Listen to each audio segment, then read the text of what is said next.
Hello friends, welcome to the second lesson, and in this lesson we shall look at some of the highlights of the amendments that have been done by Act number 23 of 2019 and how they affect our bylaws. The first thing to note about this Amendment Act is that it makes certain sections of the original Act applicable. The original Act runs more than 150 pages and it's quite a voluminous document. According to the new amended Act, certain sections and clauses shall apply mutatis mutandis to the housing societies. Now, what does this Latin phrase mean? It means that you will have to make necessary alterations while not affecting the main point at issue. Let us take, for example, Section 1 of the MCS Act 1960. It states that the Act shall extend to the entire state of Maharashtra. Now, when I'm going to adapt it for my society, that will be a mutatis mutandis action. And I shall say that these bylaws will apply only to the extent of the property of the society, which will be defined in the appropriate bylaw. Also, it states that certain sections of the MCS Act will not be applicable. In other words, we do not have to include those portions in our bylaws which do not apply to housing societies anymore. And we shall be taking a look at that shortly. So what exactly are the sections that do not apply? This is the whole list of them. I shall now make a short presentation of what impact it has on us on a day-to-day basis. And this is what you'll see in the document that presents the bylaw amendments by virtue of this new act. So what's new that is introduced? Let's take a brief look at that. For example, the word defaulter is now defined. We now know that a defaulter is a member or a flat owner or an occupier. Even an occupier will qualify under this definition, who fails to pay the dues of the society within 3 months from the date of service of the bill or the due date, whichever comes later. Now, earlier, the recovery of these dues for those who are defaulters was covered under Section 101 of the MCS Act. Now, recovery through 101 was very cumbersome. That has now been removed and a stricter procedure has been put in place. We shall look at that very briefly in a short while. Now, society dues are considered as areas of land revenue. That means your society dues are no more to be considered merely as areas to the society that a person owes. They are to be considered as areas of land revenue to the government. So the government will act as if that person who is a defaulter has defaulted on government dues, not just society dues. And it invites the action of the collector under the Land Revenue Code 1966. So let us take a look at the Maharashtra Land Revenue Code 1966 and what action it takes against defaulters. Chapter 11 deals with realization of land revenue, and this is the section under which initiation of recovery will be done by the collector. I'll not go into the full details, but suffice is to say that section 183 of the Maharashtra Land Revenue Code includes arrest and detention of a defaulter.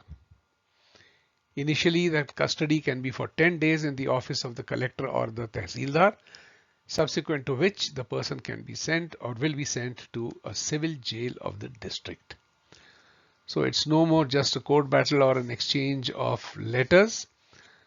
Once the matter is reported to the registrar and the registrar takes note of a default made by a member, he issues a certificate of recovery. If the defaulter does not clear the arrears, then the action that follows will be under Maharashtra Land Revenue Code 1966, Chapter 11, and as I have described, it is a very strict law. Another change that has happened after this new amended act is the way the members are classified. There is a new category of a member known as a joint member. So a joint member is actually the person whose name is not standing first on the share certificate, but a person who is a joint or a co-owner, and the name appears in the registration papers of the property. That person is now a joint member. We shall see what privileges he enjoys. The second thing is that there's a new category known as a provisional member. A provisional member is a member who will be admitted to the society upon the death of a member on the basis of a nomination till the admission of the heir, the legal heir, joins the society as a member. And the term associate member is now redefined. You may recall that an associate member was a person who applied for associate membership, and he had to be a joint owner. The name of that person had to appear in the property papers. This is now redefined. An associate member means the husband, wife, father, mother, brother, sister, son, daughter, son-in-law, daughter-in-law, nephew, niece can be admitted as an associate member. An associate member will require a recommendation from the prime member, and he can exercise his rights and duties with the prior written consent of the primary member. Primary member means the member whose name stands first in the share certificate. In case of a joint member, the joint member can automatically attend meetings or vote and participate in all activities of the society automatically in the absence of the prime member. So if there are 3 people or more, or even 2 people or more in the index 2, then the first person whose name appears on the top of the share certificate is the primary member, and everybody else is a joint member.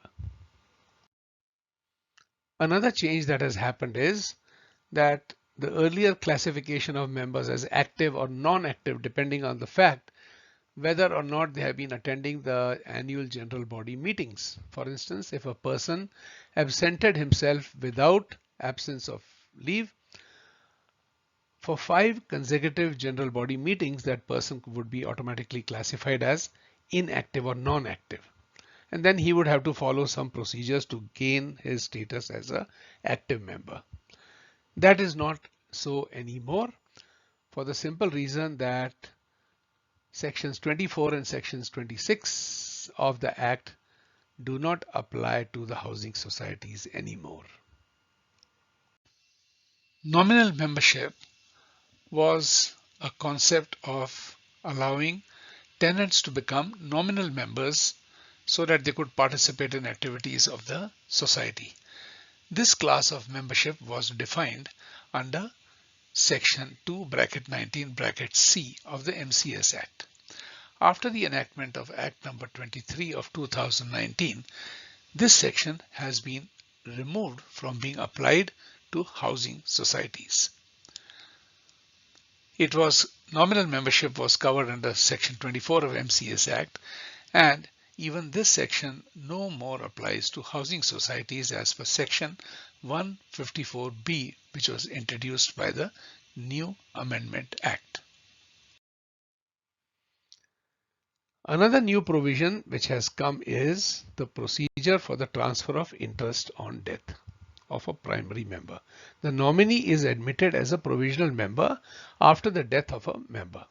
We have seen this earlier because there's a new definition for a new class of members known as provisional members. This will remain so till the legal heir or the heirs or the person who is entitled to the flat in accordance with the succession law or the will or any other testamentary documents are presented to the society, and then the society will make that person, whoever derives those rights, through these documents as the member in place of the deceased. So until then it will be the provisional member, and mind you, a provisional member has got all the rights to vote. He has all the rights of a normal primary member. Now we come to the change that has happened with regard to expert directors and functional directors. Earlier, people with some talents in cooperative movement or in finance or so many other related fields which benefit the cooperative society could be admitted and were allowed to attend the managing committee meetings as expert directors or functional directors. Now with the new amendment, section 2, which is defining who expert directors and functional directors are, and section 73 AAA, both of these do not apply to the housing societies. So no more functional directors and expert directors on the managing committee. Another important change that has been brought about is with regard to education and training. This topic was covered under section 24 of the MCS Act, which is now deleted for housing societies. In its place, a new section called section 154B-6 has been introduced. The main change is that in section 24, there was a word that every society shall organize trainings through state, federal, cooperative societies or apex training institutes. That word has now been changed to may. In legal terms, the word shall is something which is mandatory. It is an imperative command, whereas the word may denotes an optional action or discretionary action. Thus, training need not be done at state institutes or by apex institute bodies. They can be done either privately or by the society themselves. So friends, that brings us to the end of this lesson. Very briefly, I shall now review and summarize the facts. We saw that after the enactment of Act number 23 of 2019, many sections of the MCS Act are not applicable to housing societies anymore.